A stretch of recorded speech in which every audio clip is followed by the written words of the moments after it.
அஸ்ஸலாமு அலைக்கும். வெளி தோற்றத்தை வைத்து யாரையும் மதிப்பீடு செய்யாதீர்கள். வாயை திறக்கும் வரை கிட்டத்தட்டதாகவும் குயிலும் ஒரே மாதிரிதான் இருக்கும்.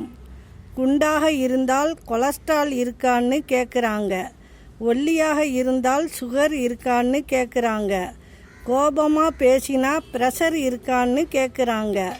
சரி, அமைதியாக இருக்கலாம்னு பார்த்தா என்ன ஏதாவது பிரச்சனையான்னு கேட்குறாங்க. என்னத்தான் சொல்ல, வாழ தெரியாதவர்களுடன் சேர்த்து வைத்து வாழ தெரிந்தவர்களையும் தண்டித்து விடுகிறது வாழ்க்கை.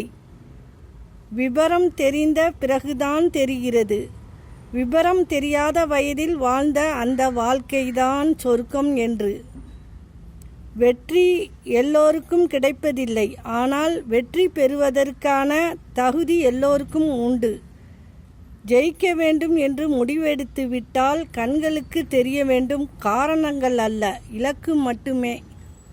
அஸ்ஸலாமு அலைக்கும்.